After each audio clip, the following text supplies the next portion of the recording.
What's up guys and welcome back to the channel. On today's video I'm going to be going over my top 5 buys for the 2021 trail running and hiking season. Just a little disclaimer, nothing that you're going to see in this video was provided. I bought everything that you're going to see, so it is my personal judgment and choice when it comes to every single thing that I select along this video. Also, let me know down in the comments below if you enjoyed this video or have any questions on any of the items that I'm going to show. I'd be more than happy to help any of you guys out. So the first thing on my list when it comes to trail running or hiking necessities has to be a hydration vest. More than likely you're going to be using a hydration vest if you're going to be going for more than like an hour out and want something that has a little bit more water capabilities and something that you can store a lot of things along the way. And so my vest of choice is actually the Salomon Adv Skin 12. So right off the bat, one of the things I love most about this pack is that it's a 12-liter pack. So whether I'm going to be out for a long distance run or maybe just go up to the mountains where it's going to be a little colder, I can pack a lot more things. And one great thing about this pack is that the back is actually like a stretch material, so that when you're filling it up with stuff, it's more or less going to stretch. And then when you take it out, it's going to kind of compress down so that it's not just like one big baggy piece that's going to keep bouncing around while you run if you don't have a lot of gear in there. One thing I really love about this vest is the drawstring front strap. So when you put it on, it's actually one continuous strand. So you're not tying up and adjusting individual loops. You're actually just gonna be tying together this one loop in the front and then having one spot to adjust with this little eyelet right here. You're gonna have a ton of storage towards the front. So if you have your phone, keys, wallet, and you kind of don't want to scramble in the back in order to get a few things, it's really nice and you can kind of get things as you run, which I know can be a pain sometimes when you're dealing with other packs on the trail. Another thing that I really like about this pack is the bottle system. They're really easy to put in and out of this pack, and they don't really slide around on you a lot or bounce around while you're running. So if say you take a drink, it's pretty much going to compress so that the rest of your run you're not going to have a bottle that's bouncing around like some of the harder flasks you're going to find out there. There is also a sleeve in the back of this pack where you can put a bladder pack in if you don't like the bottle system. That way you can also have a couple more pockets in order to store a few more things, gels, phones, keys. This pack on REI retails for about $160 to $170. Just kind of depends on the size and the timing that you're going to get it. Realistically though, in my opinion, it's worth every penny. This pack has a lot more mesh material around it and it feels just really well built. When you're wearing it, it really contours to your body. You're not going to have anything bouncing around or having a part that's adjusted that's going to be too tight or too loose. But now let's just say you don't want something that's maybe a 12-liter and you want something smaller, more sleek, and maybe a little lighter. And with that in regard, I would probably go with the Salomon Adv Ultra. It's about $160 retail. I got really lucky. I went to an REI garage sale a few months back and actually picked this up for $38 without the bottles. This pack isn't going to have as much storage capacity as versus like the Adv 12 like I just showed you, but when it comes to doing like an hour trail run or maybe a few hour hike, this is going to get you through it just fine. First thing to notice about this pack when you put it on, there's going to be 2 drawstrings in the front to separately put on, so you adjust the lower portion and the top portion separately. Overall the fit's going to be fine, but actually I've noticed like a lot of other people that when they get this vest, you're going to be tightening this down a lot when you run.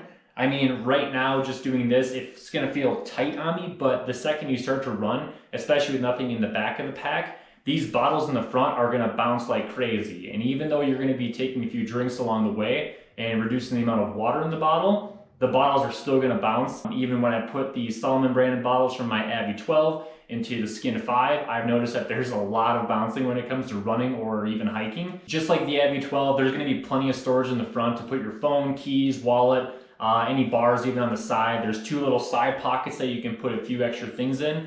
And then on the back, there's going to be one big pocket that you can put a few layers in, but there's also a smaller pocket underneath that you can maybe fit like a hat, gloves, or a few other things in there as well. So when it comes to the price point for the S-Lab Ultra 5, it's going to be around $160 to $180, just kind of depending on the retail that you're going to go to. So number 2 on my list has to be poles. These are the Black Diamond Distance Carbon FLZ. They retail for about $190, but just like the Adv Skin 5, like I was showing you earlier, I got really lucky with these poles at a REI garage sale, and I paid only about $75 for the pair. I used to actually be really against poles. I love the fact that I was putting more effort in when it came to hiking big climbs or running trails without using poles. But when it comes to really hilly conditions or a long day out on a very high elevation change course, these poles have been a godsend. I've loved using these things. I used them a few months back when I was doing like the 4-pass loop here in Aspen, Colorado trail running, and I love them. I never thought I could use these and be happy with them, but they're so light, and actually the grip on these comes down a little lower so that when you're going uphill, you can kind of adjust your hand along the way instead of just the pole itself. And as far as storage goes, either one of the trail running backpacks I just showed you can fit them on the front through a little like tension system, or they can also be put in the back of your pack. Number 3 on my list is socks.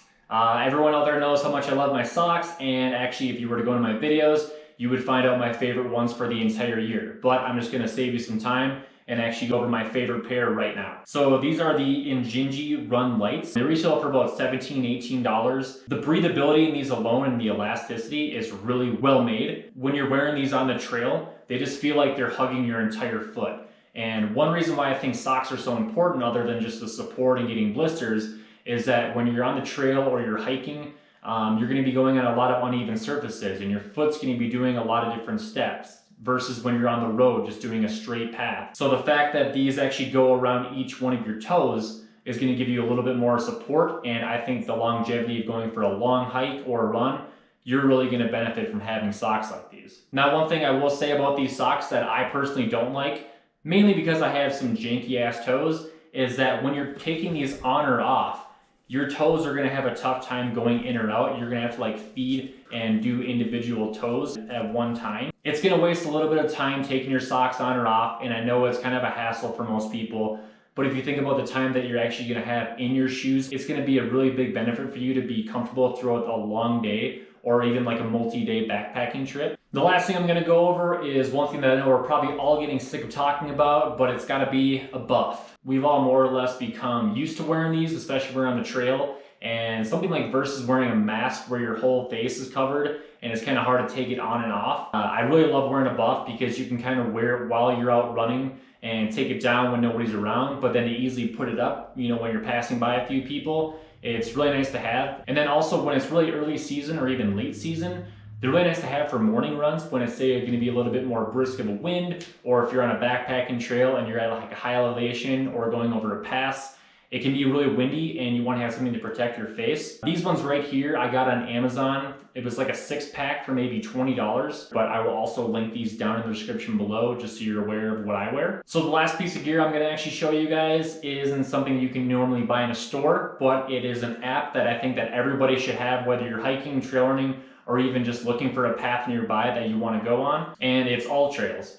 This is a really popular app, especially for hikers and trail runners, and I'm sure you might have even heard about it yourself, but if you haven't yet, AllTrails is pretty much an app that you can go out, find a couple different routes that people have tagged or followed throughout their own experience, and then shared it online. There's a lot of reviews from a lot of different people that you can kind of find out what the trail is all about, or even find different ones nearby that you maybe would prefer over that one in general. And right now, AllTrails is doing a deal where they're doing $30 for an entire year, which comes out to about $2.50 a month. But I actually opted for the 3-year plan. It ends up being about $1.67 a month. And for $60, you actually save about 33% when you look at the long term.